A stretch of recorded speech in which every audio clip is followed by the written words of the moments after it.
Hello my dear students, मैं हूं आपके बेटू सर और आप देख रहे हैं यूट्यूब चैनल भारतीय वन। तो जैसा कि आप सभी को पता है कि बिहार बोर्ड क्लास 10th का जो रिजल्ट है कुछ दिन पहले ही मतलब हाल ही में जो है जारी कर दिया गया है। तो इस वीडियो को बनाने का मतलब यही है कि 10th के बाद हम क्या करें।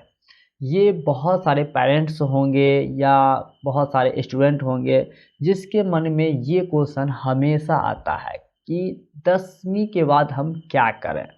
ठीक है, तो देख लीजिए कि 10वीं के बाद अगर हम क्या करें, इसके बारे में हम आपको पूरी अच्छी तरीके से बताने की कोशिश करेंगे और ताकि आपको अच्छी तरीके से समझ में आ सके पूरी बात और आप कोई एक डिसीज़न पे आ सके कि 10वीं के बाद हम क्या करें।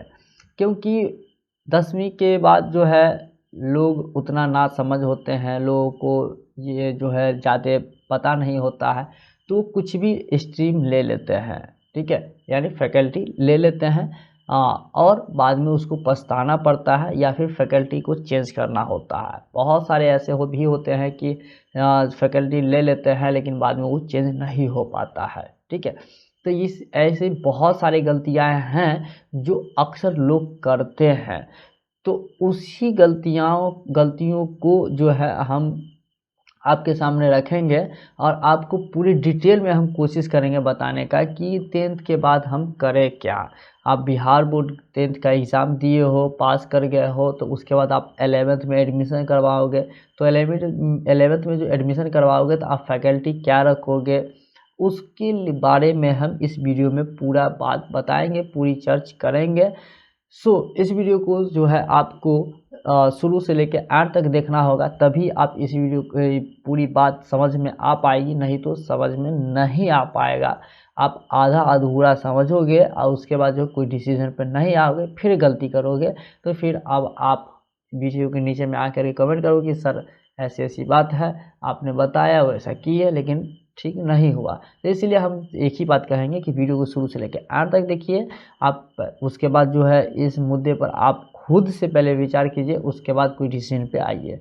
तो सबसे पहली बात तो ये हम आपको बता दें कि 10वीं के बाद जो होता है सबसे पहले जो स्ट्रीम होता है, यानी सीधे समझ लो कि 10वीं के बाद बिहार बोर्ड से अगर पढ़ना चाहते हो तो वैसे तो देखा जाए तो बहुत चीज़ है, लेकिन हम 3 चीज़ को लेकर के ही चलेंगे। ज़्यादातर पेरेंट्स 3 चीज़ के पीछे भागते हैं या स्टूडेंट हो। ये एक तो होता है कि आपका स्ट्रीम जो है कौन कौन से हो सकते हैं, मतलब कि 3 में एक तो साइंस, दूसरा कॉमर्स और तीसरा आर्ट्स। ये साइंस, आर्ट्स, कॉमर्स में जो है आपके लिए कौन सा बेस्ट रहेगा, कौन सा स्ट्रीम, कौन सा कैटेगरी आपका जो है फैकल्टी जो है आपका सही रहेगा आपके लिए, उसी मुद्दे पर हम बात करने वाले हैं।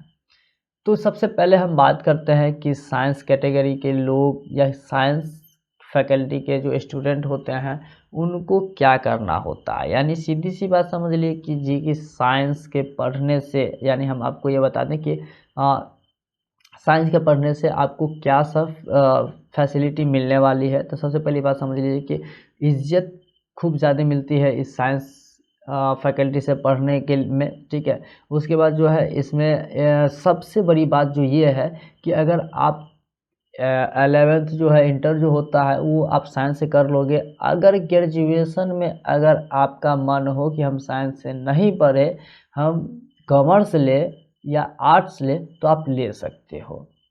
ये सबसे बड़ी बात है साइंस में, बाकी में नहीं है।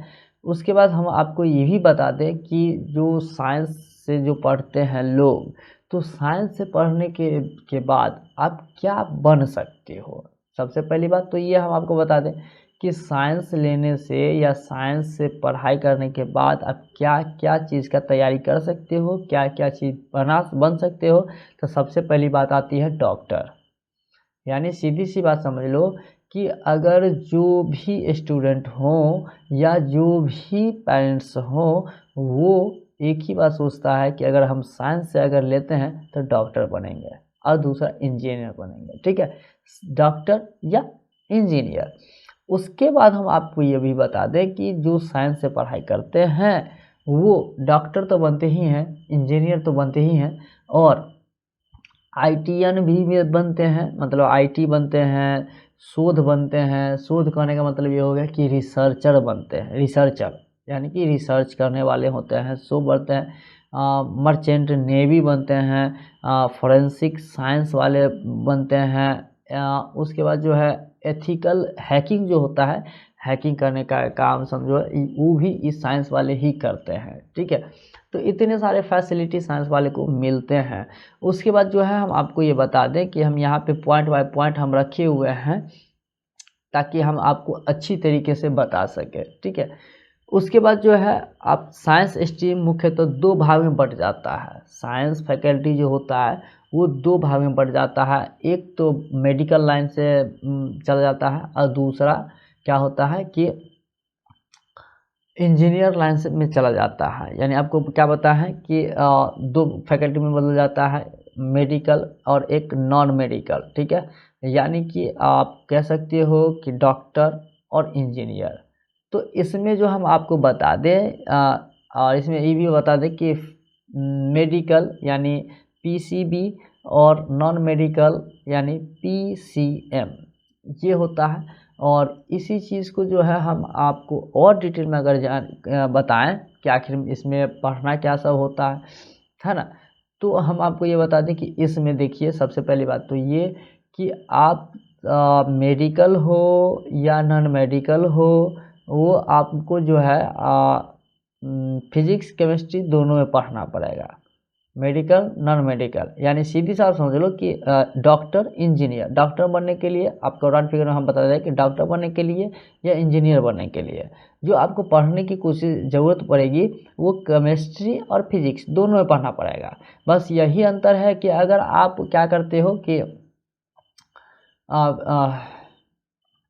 बायोलॉजी लेते हो यानी कि डॉक्टर बनना है, तो डॉक्टर बनने के लिए आपको पढ़ना पड़ेगा जीव विज्ञान, बायोलॉजी, केमिस्ट्री, फिजिक्स, ये तीनों तो पढ़ना ही पड़ेगा। और हिंदी इंग्लिश तो होता ही है। उसका अगर इंजीनियर बनना चाहते हैं तो इंजीनियर के लिए जो है math, physics, chemistry, Hindi, English. यानी कि आप सीधी समझ लो कि आप बायो लो, मतलब कि आप साइंस जो है बायोलॉजी से करो या मैथ से करो, ठीक है। तो मैथ से करोगे फिर भी फिजिक्स केमिस्ट्री पढ़ना होगा, आप बायो से करोगे फिर भी फिजिक्स केमिस्ट्री पढ़ना होगा। तो ये आपको सारी बात समझ में आ गया। उसके बाद हम बात करेंगे दूसरा जो फैकल्टी होता है हम लोग का, वो होता है वाणिज्य, जिसको हम लोग बोलते हैं कॉमर्स। समझ में आ रही बात। दूसरा क्या है? वाणिज्य, जिसको हम लोग बोलते हैं कॉमर्स। इसके करने से भी बहुत ही फ़ायदा होता है, बहुत ज़रूरी है। सेकेंड नंबर पे यही आता है। साइंस के बाद जो वैल्यूएबल स्ट्रीम है, फैकल्टी है, वो यही है वाणिज्य यानी कि कॉमर्स, ठीक है। और कॉमर्स लेने से ये भी फ़ायदा है साथ में कि आपको जो है मतलब कि ग्रेजुएशन में अगर आप चाहे फैकल्टी हम अपना चेंज करें तो आप चेंज कर सकते हो। मतलब कॉमर्स से आप आर्ट्स ले सकते हो बट साइंस नहीं ले सकते। कॉमर्स लेने के मतलब 11th अगर आप यानी इंटर आप जो है अगर कॉमर्स से कर रहे हो, कॉमर्स से करने की चाह रहे हो, तो ये ग्रेजुएशन में अगर आप बदलना चाहे तो आप साइंस नहीं ले सकते हैं, आर्ट्स ले सकते हैं। तो ये प्लस पॉइंट है। उसके बाद हम आपको ये बता दें कि कॉमर्स कौन स्टूडेंट ले सकते हैं। तो कॉमर्स वही स्टूडेंट ले सकते हैं जिसको अपने व्यापार में और बिजनेस में रुचि है, ठीक है। यानी अपने आप को मार्केट में फील्ड में ले आए या बिजनेस चलाने की सोच रहे हैं तो वो कॉमर्स ले सकते हैं। आज बहुत ही अच्छा सब्जेक्ट है उसके लिए, ठीक है। उसके बाद हम आपको बताते हैं क्या चीज़ कि यहाँ पे जो है या कॉमर्स से इंटर करने के बाद मुख्यतः निम्नलिखित करियर विकल्प होते हैं। यानी कहने का अर्थ ये हो गया कि अगर आप कॉमर्स से पढ़ाई करते हो तो आप क्या क्या बन सकते हैं। तो हम आपको बता दें कि सबसे पहले तो अकाउंटेंट बनेंगे।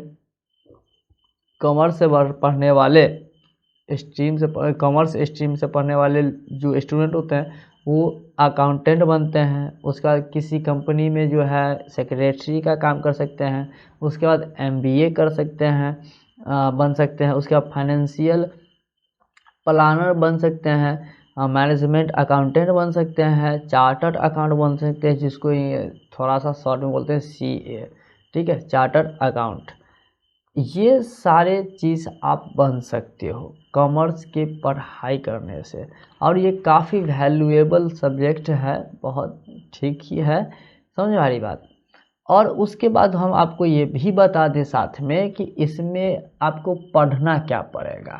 ये तो आप समझ में आ गया कि आपको इससे क्या फ़ायदा में होने वाला है, आपको कौन से जॉब मिल सकते हैं, तो और इसमें पढ़ना क्या पड़ेगा वो भी जान लीजिए। तो सबसे पहली बात तो ये कि कॉमर्स में जो आपको पढ़ना पड़ेगा, अकाउंट पढ़ना पड़ेगा, अकाउंटेंसी पढ़ना पड़ेगा, उसके बाद जो है बिजनेस मैनेजमेंट पढ़ना पड़ेगा, समझ आ रही बात, बिजनेस मैनेजमेंट। उसके बाद आपको पढ़ना पड़ेगा एंटरप्रेन्योरशिप यानी इकोनॉमिक्स इसको बोलते हैं। तो ये एंटरप्रेन्योरशिप जो होता है वो आपको सिर्फ इंटर तक ही होता है, इंटर के बाद आपको बिजनेस मैनेजमेंट इकोनॉमिक्स ही होता है, समझ आ रही बात। तो यानी अकाउंटेंसी होता है, बिजनेस मैनेजमेंट होता है, यानी बिजनेस स्टडीज़ इसको आप बोलते हो, BST जिसको बोलते हो। उसके बाद इकोनॉमिक्स हो गया, EPS हो गया, एंटरप्रेन्योरशिप, इंग्लिश हो गया, हिंदी हो गया, ये आपको पढ़ना पड़ेगा, समझ में आ रही बात। यानी कि आप अकाउंटेंस 100 का, बिजनेस स्टडीज़ 200 हो गया, एंटरप्रेन्योरशिप EPS ये 300 का हो गया, और हिंदी इंग्लिश। अगर एंटरप्रेन्योरशिप नहीं लेना चाहते हैं तो आप इकोनॉमिक्स ले सकते हैं, जो कि जब तक कॉमर्स पढ़ोगे तब तक इकोनॉमिक्स आपका पीछा नहीं छोड़ेगा, इकोनॉमिक्स आपके साथ साथ रहेगा। इंटर में सिर्फ एंटरप्रेन्योरशिप होता है, और अगर आपका मन चाहे तो इकोनॉमिक्स, तो आप इकोनॉमिक्स भी ले सकते हैं। तो ये सारी चीज़ आपको पढ़ना पड़ेगा, ठीक है। उसके बाद जो है हम आप बात करते हैं थर्ड नंबर जो हमारा स्ट्रीम है यानी फैकल्टी है, वो क्या है, कला। क्या है, कला। इसको इंग्लिश में बोलते हैं आर्ट्स, समझ आई बात। तो ये आर्ट्स फैकल्टी से जो है अगर हम इंटर करते हैं तो इसमें क्या है कि एक तो बहुत प्लस पॉइंट है, खास करके आर्ट्स से पढ़ने वाले के लोगों के लिए, जो है स्टूडेंट के लिए हम बताने की कोशिश कर रहे हैं। वो इसलिए कि जो बड़े बड़े इतने सारे गवर्नमेंट जॉब लेते हैं, यानी सीधे हम सब लोग की गवर्नमेंट जॉब की तैयारी करना है तो आप आर्ट्स लीजिए, ठीक है। और इसमें एक चीज़ हम और बताना चाहेंगे, अगर आप इंटर में अगर आप आर्ट्स लिए हो फैकल्टी, तो अगर आप चाहे ग्रेजुएशन में साइंस ले ले, कॉमर्स ले ले, तो आपका नहीं हो पाएगा। बस इसमें एक यही खासियत है कि आर्ट्स लेने के बाद वो आपको शुरू से लेके एंड तक आर्ट्स ही रखना पड़ेगा, समझ आ रही बात। आप जो चाहोगे ग्रेजुएशन में साइंस ले ले, आर्ट्स रखे हुए थे इंटर में, ग्रेजुएशन में साइंस ले ले तो नहीं होगा। इंटर में अगर आप साइंस आर्ट्स लिए हुए थे और ग्रेजुएशन में आप सोचते हैं कि कॉमर्स लेने का, तो फिर नहीं हो पाएगा। उसके बाद हम आपको बता दें, ये भी बता दें कि आज बिहार हो या यूपी हो, इस दोनों जगह के जो IAS IPS UPS BPS ये सब जो क्रैक करता है, निकालता है, कौन होता है, यही सब होता है। आर्ट्स लेने के बाद अपना कंपटीशन में चला गया, कंपटीशन फाइट करता है, तो इसके बाद जो है ये सब बनता है, समझ आ रही बात। उसके बाद सरकारी नौकरी में सबसे पहली बात तो ये समझ लो कि जो आर्ट्स से पढ़ने वाले जो स्टूडेंट हैं उनको कहाँ कहाँ जॉब मिल सकती है, समझ आ रही बात। तो यहाँ पर सबसे पहले तो आप पत्रकार बन सकते हो। क्या बन सकते हो, पत्रकार बन सकते हो। उसके बाद जो है ग्राफिक डिज़ाइनर बन सकते हैं, ग्राफिक्स डिज़ाइनर बन सकते हैं आर्ट्स पढ़ने के बाद। उसके बाद वकील बन सकते हैं। उसके बाद जो है इवेंट मैनेजर बन सकते हैं। उसके बाद शिक्षक बन सकते हैं। उसके बाद एनिमेटर बन सकते हैं, और भी बहुत सारे ऐसे काम हैं जो आप बन सकते हैं। आर्ट्स लेने के बाद बहुत सारा स्कोप है, समझ आई बात। उसके बाद जो है आपको हम ये भी बता दें कि अगर आप इंटर जो है आर्ट्स से करते हैं, आर्ट्स फैकल्टी से करते हैं, तो आपको पढ़ना क्या पड़ेगा। तो सबसे पहले देख समझ लो कि आर्ट्स में जो सब्जेक्ट होते हैं वो हिस्ट्री हो गया, पॉलिटिकल साइंस हो गया, सोशोलॉजी हो गया, इकोनॉमिक्स हो गया, जियोग्राफी हो गया, साइकोलॉजी हो गया, और जो भाषा होते हैं, लैंग्वेज होते हैं, हिंदी इंग्लिश। तो इतने सारे सब्जेक्ट आर्ट्स में हैं, बट आपको लेना कितना है, 3 ही लेना है। अगर आप इतिहास लेते हो, political science, sociology, economics, geography, psychology, इतने सारे सब्जेक्ट है। इतने सारे सब्जेक्ट में कोई 3 सब्जेक्ट लेना है, क्योंकि हिंदी इंग्लिश 200 का हो जाएगा, 300 का ये हो जाएगा, 500 हो जाएगा, है कि नहीं। वो आपके ऊपर डिपेंड करता है कि आप क्या लेना चाहते हैं। और साथ में हम आपको ये भी बता दें कि इसमें जो मतलब कि आर्ट्स लेने के बाद जो है कमाई होती है, आप काम करके कमा सकते हो आर्ट्स लेने के बाद। अब आप बताते हैं सीधे समझ लो कि आप बीपीएससी, यूपीएससी ये सब क्रैक कर सकते हैं आर्ट्स लेने के बाद, क्योंकि बीपीएससी, यूपीएससी में जो क्वेश्चन पूछे जाते हैं ये सोशल साइंस से ही पूछे जाते हैं, मतलब आर्ट्स से ही पूछे जाते हैं, ठीक है। तो इसलिए जो है मतलब सोशल साइंस, सामाजिक विज्ञान से ही पूछे जाते हैं। तो आर्ट्स में क्या है, सामाजिक विज्ञान सब है, मतलब क्या चीज़, हिस्ट्री सामाजिक विज्ञान में आता है, पॉलिटिकल सामाजिक विज्ञान में आता है, समझ रहे। बहुत सारे सब्जेक्ट ऐसे हैं जो सामाजिक विज्ञान में आते हैं, जो कि हम आपको बताए हैं। और साथ में आपको ये बात भी बता दें कि आप इसके अलावा मतलब एक तो आप गवर्नमेंट जॉब आप लेने के लिए तैयारी कर सकते हैं, गवर्नमेंट तैयारी जॉब का जो है तैयारी कर सकते हैं। इसके साथ साथ इसके अलावा बहुत सारे ऐसे काम हैं जो आप उसमें से टाइम निकाल करके जो है आप थोड़ा देर मेहनत करेंगे तो आप जो है ऑफलाइन ऑनलाइन दोनों काम कर सकते हैं, मतलब पैसा कमा सकते हैं। तो ऑनलाइन में कैसे पैसे कमा सकते हैं वो आपको ये भी बता दें कि आप ब्लॉगिंग करके कमा सकते हो। क्योंकि देखिए आर्ट्स में क्या होता है कि स्टूडेंट पढ़ता नहीं है, मतलब स्टूडेंट समझ लो कि पढ़ना ही नहीं, कुछ स्टूडेंट ऐसे होते हैं जो कोचिंग क्लास अपना कर लेते हैं समझने के लिए, ठीक है। लेकिन ज़्यादातर स्टूडेंट जो होते हैं वो पढ़ते लिखते नहीं हैं आर्ट्स लेने के बाद, बस एग्ज़ाम से पहले पढ़ाया बस हो गया। तो इसलिए बताया गया है कि आर्ट्स लेने के बाद जो है आप कंपटीशन फाइट कर सकते हैं, कंपटीशन की तैयारी कर सकते हैं।